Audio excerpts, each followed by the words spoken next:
Dans ma jeunesse, j'ai visité l'exposition internationale de New York de 1964.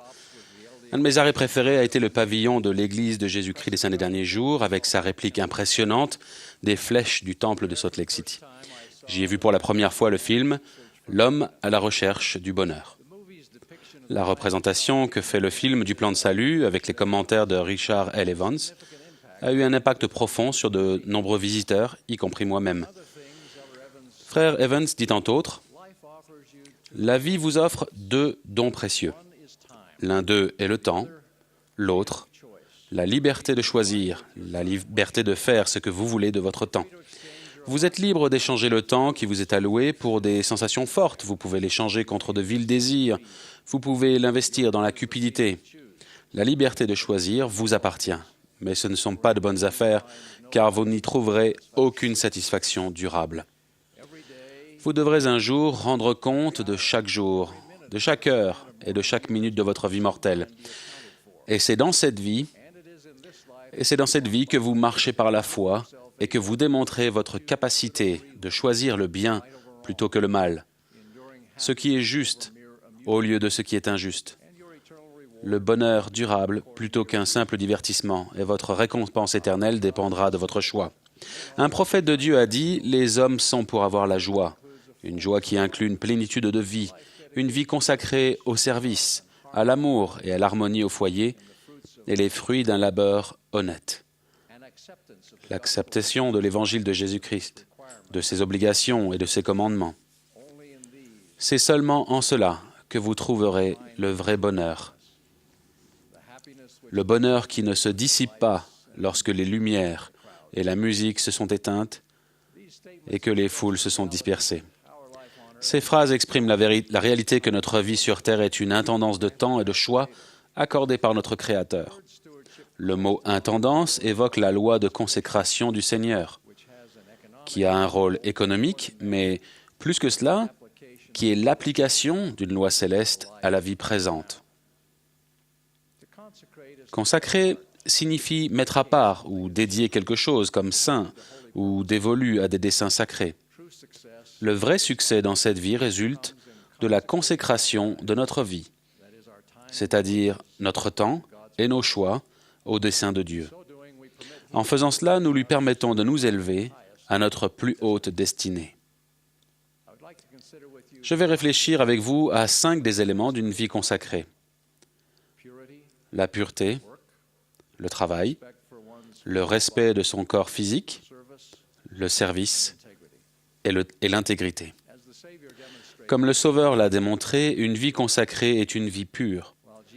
Quoique Jésus soit la seule personne à avoir mené une vie sans péché, les personnes qui vont à lui et qui prennent son joug sur elles ont droit à sa grâce, qui les rendra comme lui, innocentes et sans tache. Avec un amour profond, le Seigneur nous encourage en ces termes. « Repentez-vous, toutes les extrémités de la terre, et venez à moi, et soyez baptisés en mon nom, afin d'être sanctifiés par la réception du Saint-Esprit, afin de vous tenir sans tache devant moi au dernier jour. » La consécration signifie par conséquent le repentir. Il faut abandonner l'entêtement, la rébellion et l'autojustification et les remplacer par la soumission, le désir d'être corrigé et l'acceptation de tout ce que le Seigneur peut exiger. C'est ce que le roi Benjamin appelle « se dépouiller de l'homme naturel, se rendre aux persuasions de l'Esprit Saint et devenir un saint par l'expiation du Christ, le Seigneur. » La personne qui fait cela a la promesse de la compagnie constante du Saint-Esprit, une promesse dont on se souvient et qui est renouvelée chaque fois qu'une âme repentante prend la Sainte Seine. B. H. Robert a exprimé un jour le processus en ces termes. L'homme qui marche dans la lumière, dans la sagesse et dans la puissance de Dieu, les fera finalement siennes, par la force même de cette association, en transformant ces rayons lumineux en une chaîne divine, se rattachant à jamais à Dieu et Dieu à lui. C'est la quintessence des paroles mystiques du Messie. Comme toi, Père, tu es en moi, et comme je suis en toi, ce qui est la plus grande réalisation à laquelle un être humain puisse parvenir. Une vie consacrée est une vie de travail. Tôt dans sa vie, Jésus s'occupait des affaires de son Père. Dieu lui-même est glorifié par son œuvre, qui consiste à réaliser l'immortalité et la vie éternelle de ses enfants. Nous désirons naturellement participer avec lui à son œuvre et ce faisant, nous devrions reconnaître que tout travail honnête est l'œuvre de Dieu.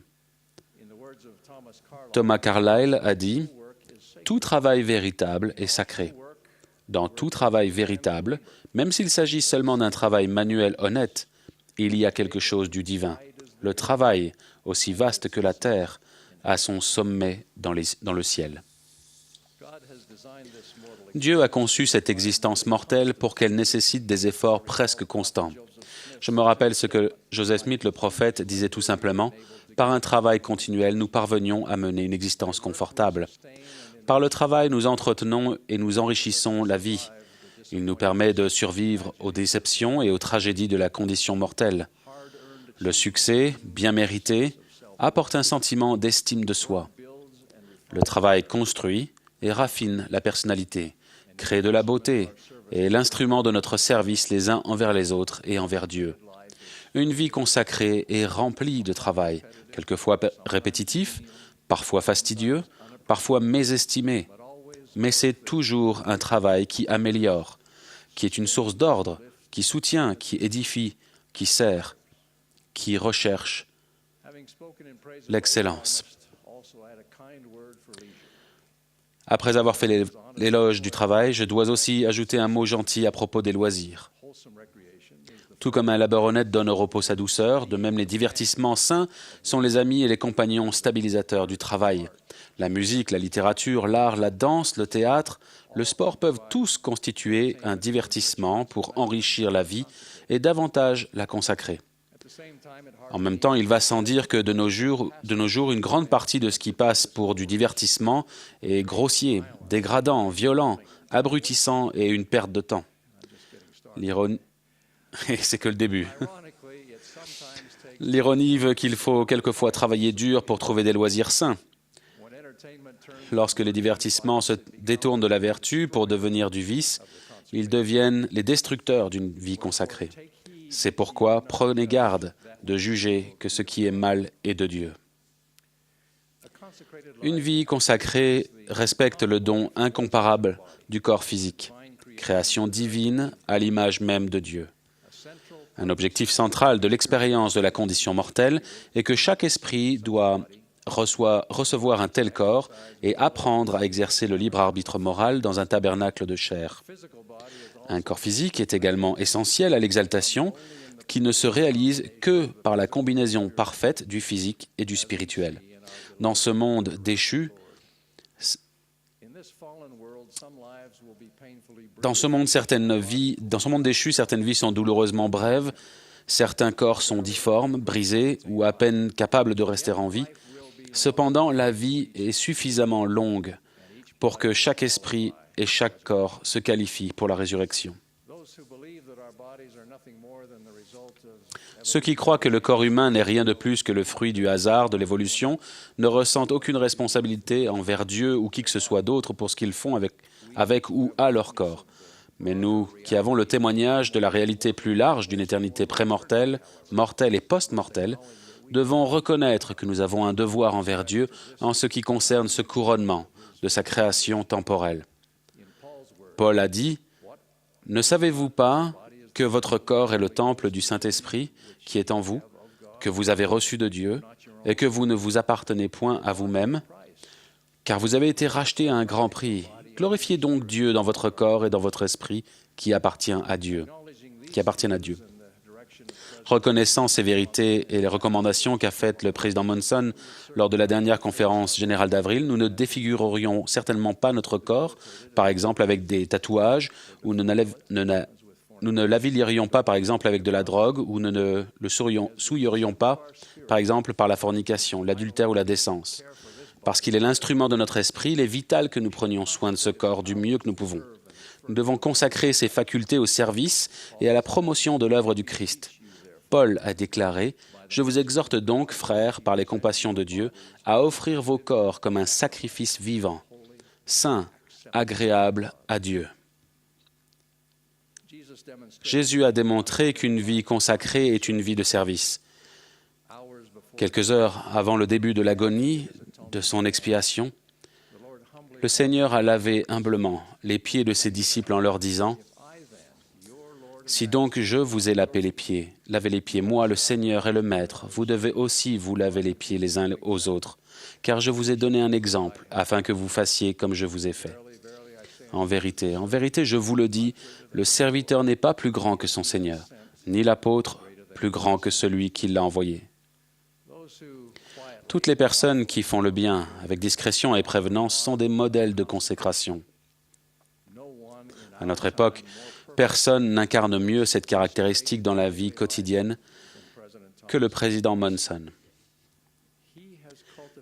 Il a cultivé une oreille attentive qui peut discerner jusqu'au moindre murmure de l'esprit, lui signalant le besoin d'une personne qu'il peut toucher et aider.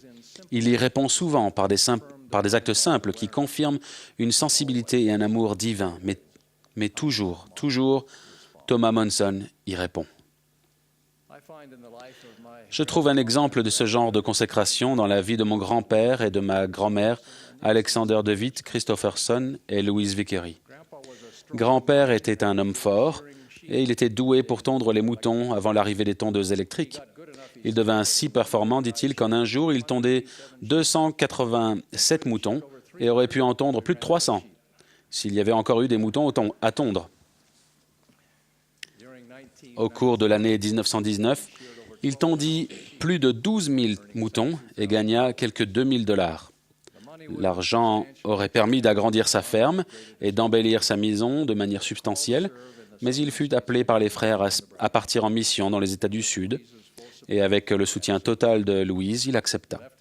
Il laissa à son épouse, alors enceinte de leur premier fils, mon père, et à leurs 3 filles, l'argent de la tonte des moutons. 2 ans plus tard, à son joyeux retour, il fit la réflexion « Notre épargne avait duré les 2 années et il nous restait 29 $. » Une vie consacrée est une vie d'intégrité. Nous la voyons quand un mari et sa femme honorent leur vœu de mariage dans la fidélité totale. Nous la voyons quand un père et une mère montrent qu'ils donnent la priorité absolue à soigner leur mariage et à veiller au bien-être physique et spirituel de leurs enfants. Nous la voyons chez les personnes qui sont honnêtes. Il y a des années, j'ai fait la connaissance de 2 familles qui étaient occupées à dissoudre une entreprise commerciale leur appartenant en commun. Les intéressés, 2 hommes qui étaient amis et membres de la même Église chrétienne, avaient créé la société des années auparavant. Ils avaient des relations généralement agréables en tant qu'associés, mais avec l'âge et l'arrivée de la génération suivante dans l'entreprise, des conflits apparurent. Finalement, toutes les parties décidèrent qu'il était préférable de diviser le capital et d'aller chacun de son côté. L'un des 2 associés du départ conçut un stratagème avec ses avocats pour s'assurer un avantage financier important lors de la dissolution au détriment de l'autre associé et de ses fils. Au cours d'une réunion des 2 parties, un des fils se plaignit de ce traitement injuste et fit appel à l'honneur et aux croyances chrétiennes du premier associé. « Tu sais que ce n'est pas juste, dit-il. Comment peux-tu profiter d'une personne de cette manière, surtout d'un frère de la même Église ?» L'avocat du premier associé rétorqua « Oh, allons, ne faites pas l'enfant, comment pouvez-vous être si naïf ?» L'intégrité n'est pas de la naïveté. Être naïf, c'est supposer que nous ne sommes pas responsables devant Dieu. Le Sauveur a déclaré « Et mon Père m'a envoyé pour que je sois élevé sur la croix et que j'attire tous les hommes à moi, afin que, comme j'ai été élevé par les hommes, de même les hommes soient élevés par le Père, pour se tenir devant moi, pour être jugés selon leurs œuvres, qu'elles soient bonnes ou qu'elles soient mauvaises. » La personne dont la vie est consacrée ne cherche pas à profiter de quelqu'un d'autre, mais au contraire présentera l'autre joue, et si elle doit donner sa tunique, y ajoutera aussi son manteau. Les réprimandes les plus sévères du Sauveur s'adressaient aux hypocrites. L'hypocrisie est terriblement destructive, pas seulement pour l'hypocrite, mais aussi pour toutes les personnes qui observent ou sont au courant de sa conduite, particulièrement les enfants. Elle détruit la foi, alors que l'honneur est le terrain fertile dans lequel la semence de la foi s'épanouit. Une vie consacrée est quelque chose de beau. Sa force et sa sérénité sont comme un arbre très fécond qui est planté dans une terre fertile près d'un cours d'eau pure, qui donne beaucoup de fruits précieux. Ce qui est particulièrement important, c'est l'influence d'une personne consacrée sur les autres, particulièrement ses proches et les êtres qui lui sont les plus chers. La consécration de beaucoup de personnes qui nous ont précédés et d'autres qui vivent parmi nous a contribué à jeter les bases de notre bonheur. De la même façon, les générations futures trouveront du courage dans votre vie de consécration et reconnaîtront leur dette envers vous pour tout ce qu'elles possèdent et qui compte vraiment. Puissions-nous nous consacrer en tant que fils et filles de Dieu, afin que, lorsqu'il apparaîtra, nous soyons semblables à lui, car nous le verrons tel qu'il est, afin que nous ayons cette espérance. C'est là ma prière, au nom de Jésus-Christ. Amen.